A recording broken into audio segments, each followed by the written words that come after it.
Viernes 11 de octubre de 2019, muy buenos días, bienvenidos a su programa Contacto Directo. Revisemos quiénes son hoy nuestros invitados. Monseñor Luis Cabrera, arzobispo de Guayaquil, vicepresidente de la Conferencia Episcopal Ecuatoriana y vocero para los temas del diálogo con los sectores indígenas y sociales. Las medidas económicas del gobierno y su rechazo, las protestas hoy cumplen 9 días. Se reclama la derogatoria del decreto 883 que elimina el subsidio a los combustibles y renuncia de ministros. La aplicación de la mediación para un diálogo efectivo y de resultados concretos lo revisaremos. También estará Jaime Vargas, presidente de la CONAIE.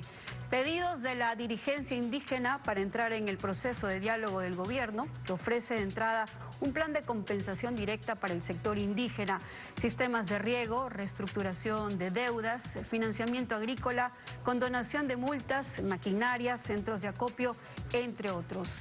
¿Es posible ceder posturas? Y además nos acompañará José Augusto Briones, secretario general de la Presidencia de la República. La postura del gobierno ante los pedidos de la dirigencia indígena. El gobierno ha anunciado que ha empezado un proceso de diálogo con parte del sector indígena. ¿Cuál debe ser el puente de acercamiento con toda la dirigencia? Los recursos de la no aplicación del subsidio a las gasolinas y el diésel, lo analizaremos. La jornada de protestas provocó que varias audiencias de los casos Sobornos y Odebrecht se difieran. Jacqueline Rodas nos cuenta que la Corte Nacional reprogramará estas diligencias. Esta semana debían darse 3 diligencias judiciales que se difirieron. Se esperaba para el martes 8 de octubre la audiencia preparatoria de juicio del caso Sobornos en contra de 26 procesados, pero varios pidieron que no se dé en esa fecha. Entre ellos, el expresidente Rafael Correa, el exsecretario jurídico Alexis Mera, la exministra María de los Ángeles Duarte y la asambleísta Viviana Bonilla. Ahí se iba a definir si se daba paso o no a su juzgamiento por supuestos cobros y pagos ilegales para la Revolución Ciudadana por parte de contratistas del Estado. Ahora la audiencia se traslada para el jueves 17 de octubre. Otra diligencia esperada, pero que la Corte Nacional de Justicia decidió diferir por la situación que vive el país debido al paro nacional, es la reinstalación de la audiencia para conocer el resultado del recurso de casación en el caso Odebrecht, que se fijó para este miércoles 9 de octubre y no se realizó.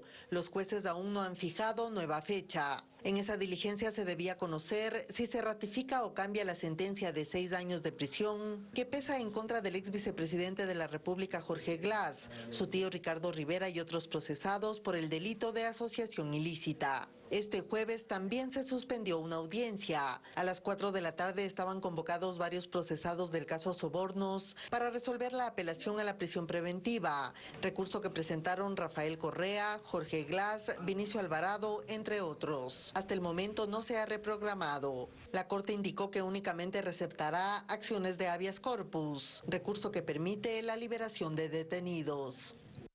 La actualidad, los protagonistas, el análisis y la información en Contacto Directo. Lenin, ¿cómo estás? Muy buenos días. Buenos días, Samantha. Buenos días a todos quienes nos acompañan desde sus hogares. Son 8 los días de paralización que lleva el Ecuador y estamos comenzando ya el 9º. Esta, que se supone debía ser una jornada de descanso y esparcimiento, de reactivación para el sector turístico por ser feriado, termina convirtiéndose en la continuación de la incertidumbre, en la extensión de un reclamo en el que no se debe perder de vista la legitimidad que sí tienen algunos planteamientos y se espera que no sea también una continuidad de la violencia, del abuso, del aprovechamiento o del parapeto politiquero de personajes cuyo lugar son los tribunales y no ningún otro. Pero esta no es la hora de las recriminaciones ni de lavar los trapos sucios, que ya para eso habrá un momento. Este es el tiempo de las soluciones, en el que se debe desbrozar el camino que nos lleve a retomar las actividades cotidianas y productivas que nos permiten llevar el pan a las mesas de nuestros hogares. Y hay un proceso de diálogo en el que interviene la Iglesia Católica Ecuatoriana y la Organización de Naciones Unidas. Y hoy que nos acompaña Monseñor Luis Cabrera, vicepresidente de la Conferencia Episcopal Ecuatoriana y arzobispo de Guayaquil, queremos preguntarle a qué velocidad es que se está avanzando en la búsqueda de un consenso. Muchísimas gracias por esta oportunidad. Yo primero quiero ratificar nuestra vocación y misión orientada hacia la paz y el diálogo. Esa paz, como sabemos, que es fruto de la justicia, de la verdad, de la libertad, de la igualdad. La paz es ya un clamor general de todos los sectores del pueblo ecuatoriano. La paz nos permite trabajar, estudiar y seguir construyendo. ¿Cómo lograr esta paz tan anhelada? También nosotros ratificamos que el diálogo es el único camino para que podamos nosotros sentarnos y juntos encontrar soluciones a las grandes dificultades o conflictos que estamos viviendo. Una paz que nosotros hemos propuesto que debe tener algunas características. Una paz serena, que deponga toda actitud virulenta, venga de donde venga. La serenidad hace posible que los seres humanos nos escuchemos. Una paz que tiene que nacer de este ambiente, la paz que debe conducirnos a la solución de los problemas. También un diálogo sincero, honesto, transparente, un diálogo que deje de lado cualquier forma de engaño o manipulación. Yo creo que es una de las condiciones fundamentales para lograr esta paz. También nosotros hablamos de un diálogo abierto, un diálogo donde se entre a negociar, a ceder y a aceptar distintas posiciones. Un diálogo que pueda llevarnos a un bien común, al bien de la ciudadanía, de la patria. Y finalmente hablamos de un diálogo con propuestas concretas, tanto de parte del gobierno como de los movimientos indígenas y sociales. Aquí nosotros estamos proponiendo que haya un equipo o una comisión técnica que analicen todas las medidas económicas, las medidas laborales, las medidas tributarias, y a partir de ese análisis y del impacto social que eso tiene, se llegue también a alternativas a propuestas. Esos son los temas que nosotros como Conferencia Episcopal estamos apoyando, garantizando, promoviendo. Pero dejemos algo en claro, Monseñor. ¿El diálogo ya comenzó o todavía ni siquiera empieza? Bueno, a nosotros cuando nos invitaron a entrar en este proceso de diálogo, hemos tenido algunos acercamientos por separado. Primero con el gobierno, toda una mañana del 8 de octubre, y en la tarde, a partir de las 6, con algunos dirigentes de la CONAI y del FUD. Entonces, han sido acercamientos. Todavía no hemos tenido la posibilidad de que los actores, en este caso particular, se sentaran en una mesa de diálogo y comenzaran ya a presentar sus propuestas. ¿Y cuáles son los principales obstáculos que ustedes, desde antes, van identificando, se presentarán en la intención de construir un acuerdo? Bueno, yo creo que son las condiciones que se han puesto de lado y lado. Por ejemplo, hay sectores, no todos, que hablan de la derogación de las medidas como una condición para sentarse a dialogar. Otros hablan de la suspensión temporal de las medidas. Entonces son posiciones rígidas que no permiten. El gobierno ha comenzado a flexibilizar y a presentar propuestas, pero yo no sé si ha hecho llegar o no esas propuestas al otro sector para que sean analizadas, aceptadas o rechazadas. De tal manera que estamos en este punto. Ahora, Monseñor, cuando ustedes se refieren a posturas inflexibles, se me vienen a la cabeza al menos dos. El gobierno, por un lado, diciendo que las medidas van porque van, y por el otro, la dirigencia indígena señalando que si no se deroga la eliminación del subsidio a los combustibles, la movilización continúa. ¿Cómo se resuelve esto?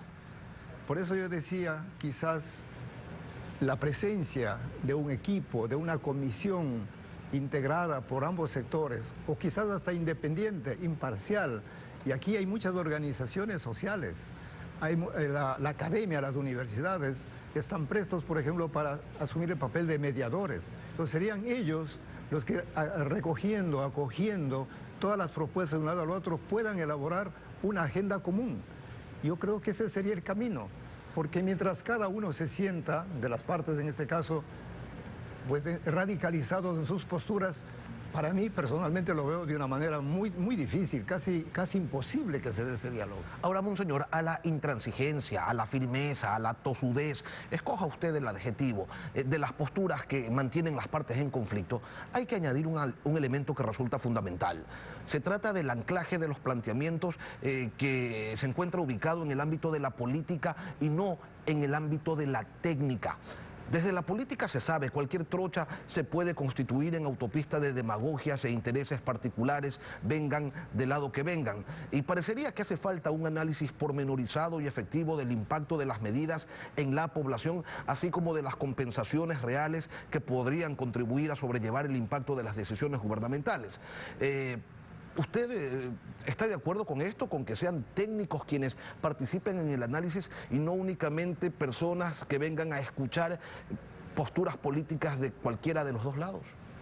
Pues esa ha sido nuestra propuesta, que sea un equipo de personas peritas en el campo económico, las que nos ayuden a dilucidar y a proponer alternativas. Por supuesto que es el campo político, no podemos ingenuamente dejarlo de lado. Sin embargo, también el campo político, yo creo que es importante no mirarnos ya como enemigos, como rivales, que tenemos que destruirnos los unos a los otros. ¿Por qué no pensar que somos compañeros, que somos amigos, somos ecuatorianos o ciudadanos que vivimos en ese territorio? Entonces la política tiene que pensar en el bien común y no únicamente en el interés de un partido o de una persona. Entonces tanto lo económico como lo político deben sumarse para encontrar caminos que nos conduzcan hacia esta paz tan anhelada por todos los ecuatorianos. La tarde-noche de ayer veíamos que el movimiento indígena liberaba a policías y periodistas retenidos, dicen unos, secuestrados, dicen otros. El gobierno contaba que se había logrado que la marcha del 9 de octubre en Quito sea pacífica. Yo le pregunto, ¿no son esas muestras de avance en esta negociación o se trata más bien de situaciones aisladas y no demuestran mayor cosa? Bueno, por utilizar una metáfora, en medio de todas estas tinieblas, sí hay luces de esperanza, sí hay luces que nos abren caminos. Yo creo que estos pasos que se van dando, por pequeños que sean, son muy significativos. El hecho, por ejemplo, ya de ver la marcha como una marcha pacífica, que es legítima, por cierto, pero que no va orientada a destruir los bienes de las personas, yo creo que ya es una muestra de que de un sector y también de parte del gobierno, no utilizar las armas para reprimir a un pueblo. Entonces yo creo que son signos que sí nos llenan de esperanza y más aún para ratificar nuestra vocación de un pueblo pacífico, un pueblo que quiere dialogar, un pueblo que quiere sentarse para seguir adelante, para seguir trabajando, estudiando, para seguir construyendo esa tierra. Entonces yo celebro, felicito por esos primeros pasos que se están dando y esperemos que un tiempo no muy lejano las partes puedan sentarse y encontrar soluciones que beneficien a todos los ecuatorianos y particularmente a los sectores menos favorecidos. El problema es de confianza, monseñor.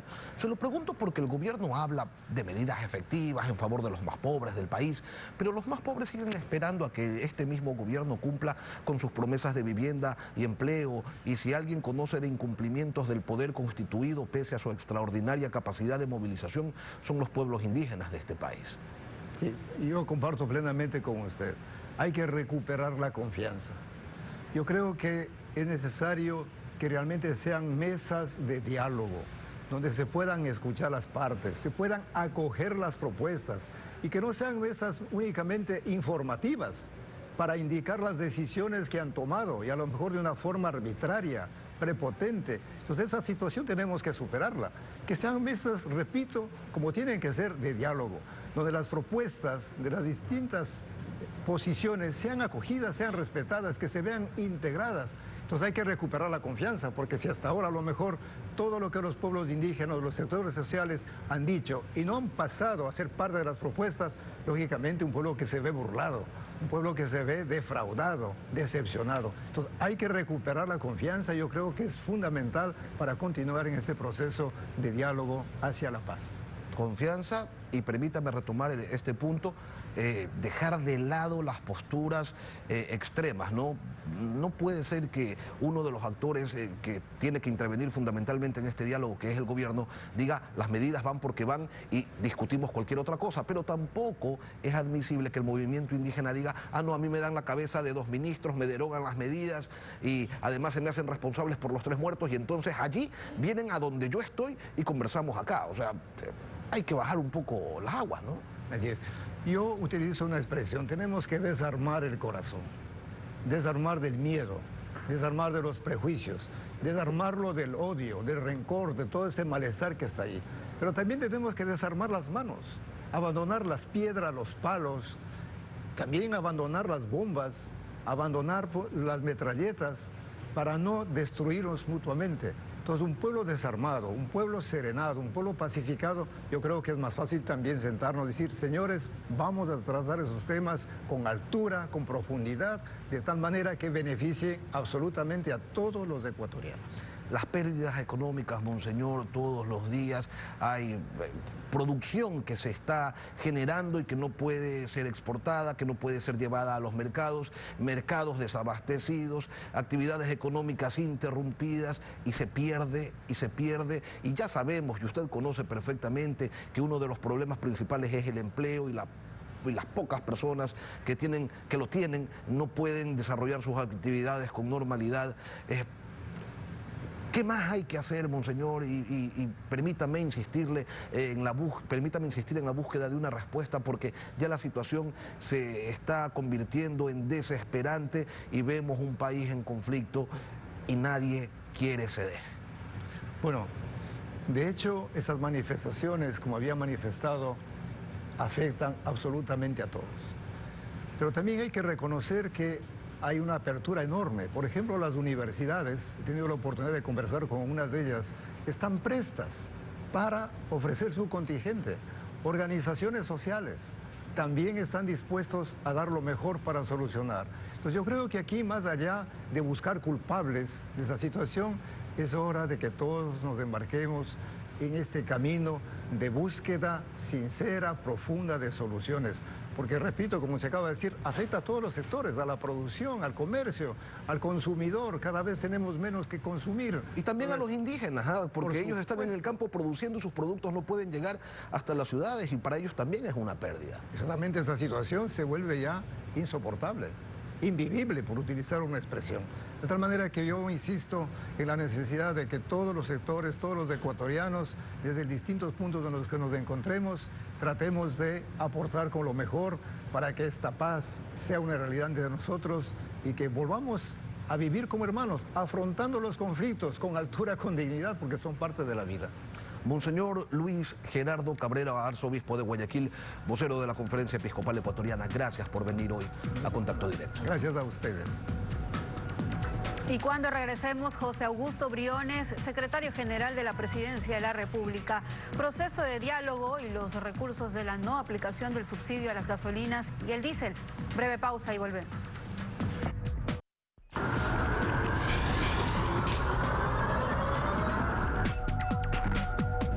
Son las 7 de la mañana con 21 minutos, vamos con información. Cuando parecía que los diálogos iban a empezar, las cosas se agravaron al conocerse el deceso de 2 indígenas durante las manifestaciones. Enseguida revisemos un recuento de lo que sucedió en la Casa de la Cultura en Quito.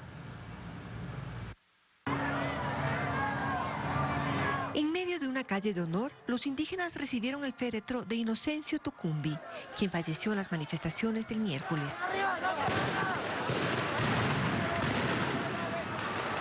El ataúd ingresó al ágora de la Casa de la Cultura con la ayuda de los policías que permanecían retenidos desde la mañana. Ahí, frente a centenares de indígenas de las diferentes provincias que se encuentran en Quito, se ofició la misa en honor al fallecido. A quienes hoy vamos a dar la cristiana sepultura. Sus restos serán trasladados a su ciudad natal, Pujilí, en la provincia de Cotopaxi. También falleció José Chaluisa, cuyo cuerpo permanece en la morgue. Este jueves empezó con la retención de 8 policías, entre ellos una mujer, y junto a sus motocicletas fueron trasladados al interior del ágora, que se ha convertido en la sede de los indígenas durante esta protesta. Bueno, nosotros nos acercamos de forma pacífica donde un compañero indígena para solicitarle de un patrullero que lo habían retenido.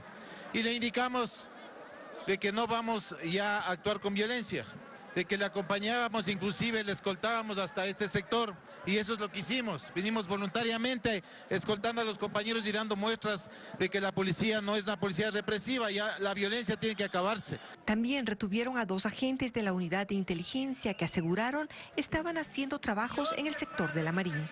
Yo he sido designado a la Marín, donde íbamos a tratar de identificar a las personas que están robando. Los líderes del movimiento indígena pidieron a los medios de comunicación presentes en el lugar transmitir en vivo sus exigencias.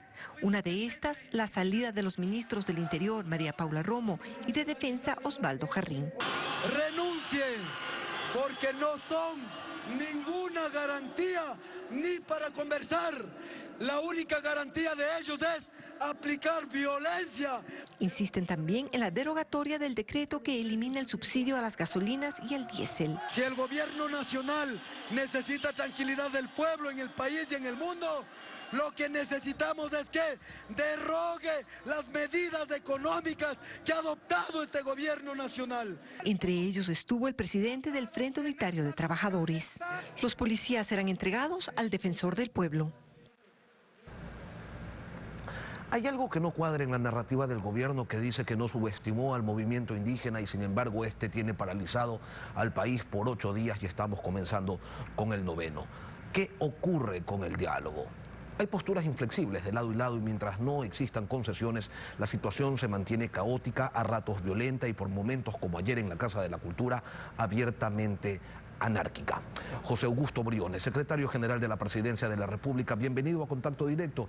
¿Con quién están dialogando? Porque Monseñor Luis Cabrera nos dice que ha habido un par de acercamientos y más nada. Buen día. Buen día, Lenin, y a la teleaudiencia de Aquavisa. El presidente Moreno dijo ayer, diálogo, pero primero paz.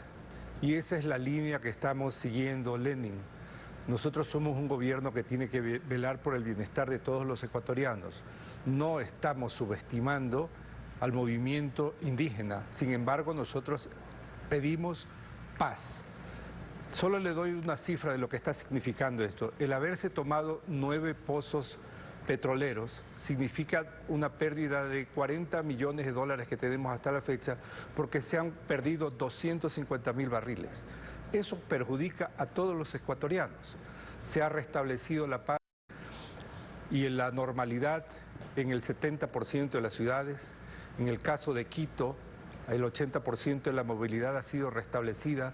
La ciudadanía quiere trabajar, los chicos quieren regresar a clases. Queremos sentarnos a dialogar en un país en paz.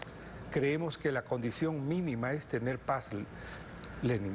Secretario, usted da una cifra, permítame a mí también darle algunas. La eliminación del subsidio, se ha dicho desde el gobierno, permitiría un ahorro de 1.300 millones de dólares. 8 días de paralización multiplicados por los 230 millones diarios en pérdidas que señalaba en días anteriores la presidenta de la Cámara de Industrias de Guayaquil, Caterina Costa, suman 1.840 millones de dólares perdidos. Ya esa platita del ahorro ha desaparecido y entonces ¿en qué quedamos? Porque, mire usted, dice, a ver, primero se me pacifican, se me tranquilizan y entonces dialogamos. Y desde el otro lado dicen, sí, pero primero me votan a María Paula Romo y Osvaldo Jarrín y entonces dialogamos. Esa inflexibilidad no va a permitir que se llegue a un acuerdo. Lenin, esto no se trata de inflexibilidad, se trata de un ajuste responsable. Pongamos cifras. Nosotros, esos 1.400 millones de dólares que se venían desperdiciando en el contrabando y en utilizar de manera inapropiada un subsidio, significa un sacrificio grande, no para el gobierno, sino para toda la población, que en la práctica pone en peligro la dolarización. A veces como que nos olvidamos el Estado que tomamos el gobierno, el hueco fiscal que heredamos, el gran tamaño del Estado. Nosotros hemos venido de manera responsable. El déficit fiscal que se había proyectado era del 8%. Nosotros lo redujimos al 3%, tomando medidas responsables. Estamos actuando para todo el país. Parecería que tuvimos un resorte comprimido durante 10 años, lo soltaron ahora y tenemos reclamos por todos lados. Es hora de sentarnos de manera responsable. Una economía no puede ir adelante con un déficit fiscal tan grande. ¿Cómo llenamos el hueco?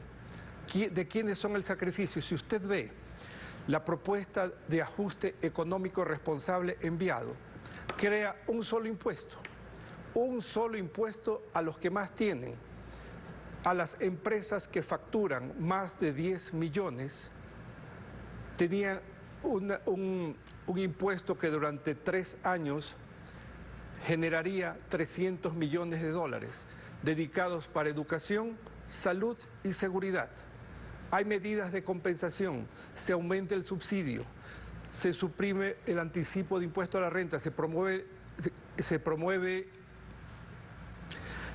el emprendimiento. Todos ese tipo de medidas compensatorias están ahí. En paz, sentémonos y veamos qué es lo más conveniente, Lenin. Aquí el tema de fondo no se trata de un capricho del gobierno, son medidas responsables. Si seguimos con un hueco fiscal tan grande, estamos poniendo en peligro la dolarización. Sin duda, secretario, Si no aquí el tema central es que el país se pacifique y que vuelva a la calma, que se detenga con los actos de violencia, que la gente pueda trabajar, que la gente pueda producir. Ese es el tema de fondo. Pero usted está hablando del déficit fiscal y a propósito de aquello, yo quisiera invitarlo a escuchar lo que dijo ayer el presidente de la República sobre los recursos que quedan, que se ahorran por la no aplicación del subsidio a las gasolinas y el diésel. Lo que sí se puede dialogar perfectamente bien es acerca del destino de los recursos, ¿verdad? Yo creo que los señores dirigentes indígenas deberían estar preocupados más bien en cómo canalizar esos recursos para lograr el ansiado progreso, la ansiada prosperidad, el ansiado desarrollo para el campo. Inclusive yo propondría un fideicomiso con el fin de que puedan bien administrar sus recursos. Entonces, si los recursos van para un fideicomiso, ya no van a ir a cubrir el déficit fiscal. Y eso, entendemos, se trataría de una concesión a lo que solicitan, a lo que requieren quienes hoy se manifiestan. Lenin, la directriz que fue enviada ayer por parte del señor presidente de la República expresa de manera clara un destino que se daría a el ahorro obtenido, el ahorro entre comillas, de los 1.400 billones de dólares de haber desmontado el subsidio a los combustibles. Se trata de focalizar en los que menos tienen esos recursos y por otro lado, a la vez, equilibrar el presupuesto del Estado. En días pasados hicimos una propuesta de 6 ejes que de manera concreta beneficiarían a las poblaciones indígenas. Estamos hablando de agua, de tierra, de educación, de vialidad, de fomento a la producción y de equidad. Los temas están planteados para sentarnos a conversar en paz. No se trata de una concesión, Lenin. Se trata de una política de Estado responsable orientada hacia los que menos tienen.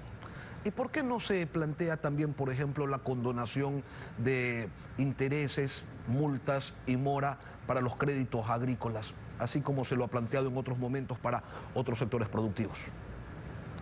Eso está planteado particularmente lo que tiene que ver con multas por utilización de junta de regantes. Lo hemos trabajado tanto con el ARCA como en Senagua. Esto tenemos que ir viendo caso por caso, Lenin. No podemos hacer una generalización porque lo contrario sería un caos. Reitero, nosotros estamos abiertos al diálogo, pero con paz. Secretario, pero entonces no están dialogando, es lo que yo entiendo, ¿no? Ustedes dicen, ok, primero hay paz y luego dialogamos, entonces hoy diálogo no hay. Lenin, usted debe comprender que la situación no es fácil. Nosotros tuvimos unos primeros acercamientos antes de anoche, particularmente yo estuve en esas reuniones en las Naciones Unidas porque el gobierno aceptó la mediación de la ONU y de la Conferencia Episcopal. Hemos tenido acercamientos, no hemos tenido diálogo. Yo creo que el diálogo se basa en tener líneas de confianza de ambos lados. Una muestra, y debo de reconocerlo, fue que la movilización pacífica que hizo la CONAIE aceptaron una ruta alterna que de lo contrario hubiera implicado mezclarse con los movimientos que de manera vandálica están atentando contra el patrimonio público y privado. Ese fue un primer acercamiento. Hubo una marcha pacífica. ¿Qué pasó el día miércoles en la noche? Intentaron tomarse nuevamente la Contraloría. Y para quienes viven en Quito, la Contraloría está prácticamente a una calle de lo que es el Arbolito. El desalojar a los vándalos que quisieron tomarse nuevamente la Contraloría implicó que gases llegaran hacia las la comunidad indígena que estaba congregada en el Arbolito y fueron afectados y eso causó pánico. Eso sucedió, Lenin. Nosotros garantizamos una marcha pacífica que fue el acuerdo de una conversación preliminar, repito, no de un proceso de diálogo, porque hay que ser preciso en las frases. Y eso sucedió. Por lo tanto, han existido acercamientos, muestras de lado y lado de confianza. Pero en la barbarie nadie gana, mi querido Lenin. No, sin duda, sin duda. No, nadie gana en la barbarie. Lamentablemente hay 3 personas fallecidas del lado de los manifestantes. Ha habido algunos excesos por parte también de integrantes de la fuerza pública. Ha habido excesos, sin duda, también por parte de los manifestantes en contra de los uniformados. Ayer veíamos imágenes de cómo le lanzan una bomba molotov a un policía y este empieza a arder en llamas y no tiene sentido y no tiene razón ni justificación ningún acto de violencia, venga de donde venga. Sin embargo, secretario, me da la impresión de que estamos en punto muerto. Y usted coincidirá conmigo en que el país necesita volver a la normalidad lo más pronto posible. Y cuando me refiero a la normalidad, me refiero a las actividades productivas, al estudio de los chicos, al trabajo, y qué sé yo, que esto se mueva, ¿no? Que los indígenas puedan vender sus productos, que la gente, que los mercados no estén desabastecidos, que haya seguridad en las calles y avenidas del país.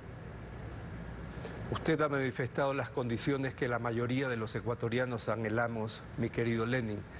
Este gobierno reitera su predisposición al diálogo, a sentarnos todos, pero queremos paz, Lenin, y esas son las condiciones que queremos garantizar. Permítame retomar, volver a la primera pregunta. Pese a las evidencias, ustedes insisten en que no subestimaron al movimiento indígena.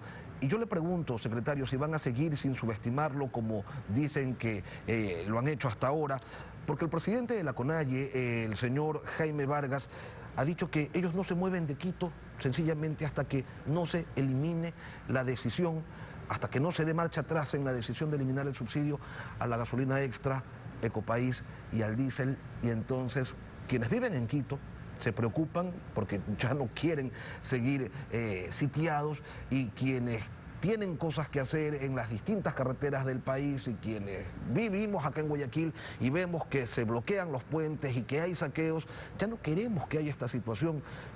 ¿Qué van a hacer? ¿Qué están haciendo? ¿Qué van a hacer hoy? El caos no favorece a nadie, Lenin. Y el tema de las medidas, la decisión patriótica que tomó el presidente Moreno no es un capricho, es un ajuste necesario y responsable. Depongamos las medidas de hecho, tengamos paz, sentémonos en una mesa a ver de qué manera, entre toda la sociedad, equilibramos de manera responsable el presupuesto del Estado, ajustamos los ingresos y los egresos, preservamos la dolarización y sacamos el país adelante. No se trata de caprichos, se trata de medidas responsables, Lenin. El presidente Moreno gobierna para todos los ecuatorianos. No podemos seguir en la situación que estamos. ¿Por qué no transparentamos las cifras y vemos de dónde tenemos sacrificios todos los sectores? Esto no se trata de una posición radical, se trata de país. Y para eso eligieron al presidente Moreno, para conducir un país. No podemos ser irresponsables, mi querido Lenin y ciudadanía. Secretario, ¿tiene usted datos, alguna actualización sobre la detención de extranjeros en el aeropuerto de Tababela? Se dice que tenían... no sé, que han encontrado indicios que permitirían suponer situaciones un poco extrañas que podrían atentar contra la seguridad del vicepresidente de la República, así como del presidente Lenín Moreno. ¿Tienen datos nuevos en relación a aquello? A ver, Lenin y ciudadanía, esto no se trata de indicios, se tratan de hechos concretos. 17 personas, de los cuales 14 eran extranjeros, entre venezolanos y cubanos, tenían información relacionados a las rutas, al desplazamiento y a temas de seguridad relacionados con el señor presidente y vicepresidente de la República. Eso no es una coincidencia, han sido puestos a disposición de la ley y serán juzgados en ese sentido. Pero, a ver, aquí hay que ser muy específicos en los términos, porque ¿qué es tener información? Ayer en redes sociales circuló, por ejemplo, que uno de los venezolanos detenidos tenía una foto con el presidente de la República que se la tomó la tarde del día martes y vamos, o sea, eso no significa nada, ¿no? A ver, Lenin, separemos las cosas. No se trata de tener una foto. Tener una ruta, una agenda, los movimientos de desplazamiento No se trata solamente de una foto. Pero eso significaría, secretario, a ver, si alguien tiene las rutas por las que va a circular el presidente, el vicepresidente de la República, esa no es información que uno la encuentra en el internet, esa no es información que la tiene cualquier persona, esa es información que salió desde adentro del gobierno. ¿Lo están investigando?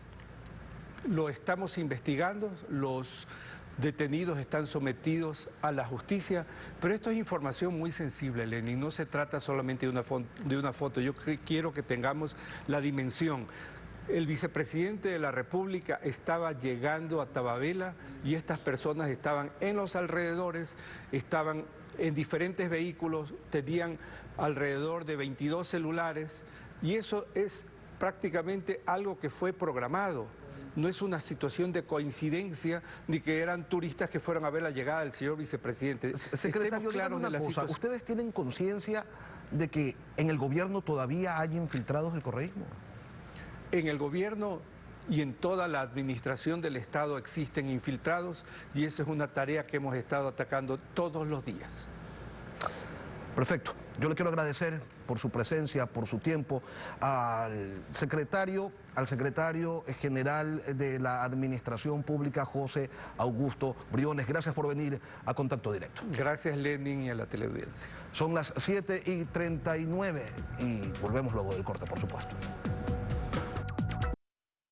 En las últimas horas, las autoridades informaron que otros 8 policías fueron retenidos por indígenas en una zona cercana al cantón Pujilí, en la provincia de Cotopaxi. Además, los miembros de esta comunidad también retuvieron a 4 personas más. Es el momento en que miembros policiales de la provincia de Cotopaxi son retenidos por un grupo de indígenas pertenecientes a la comunidad de Yacubamba del cantón Pujilí. Según este video aficionado, un grupo en el que habían personas encapuchadas se tomó las instalaciones de la unidad de policía comunitaria.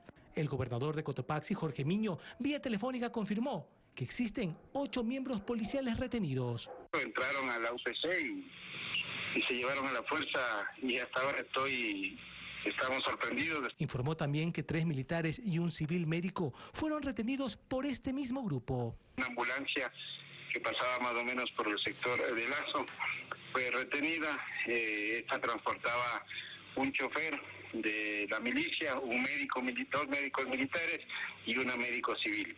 En relación a esto, pues hicieron parar la ambulancia, detuvieron al auto, vieron que en sus maletas tenían los uniformes que utilizan obviamente para desarrollar su trabajo y pensaron que eran militares infiltrados. Los indígenas llevaron a los uniformados hasta la parroquia de Maca Grande, donde al parecer sufrieron un accidente, pero aún se desconocen los detalles.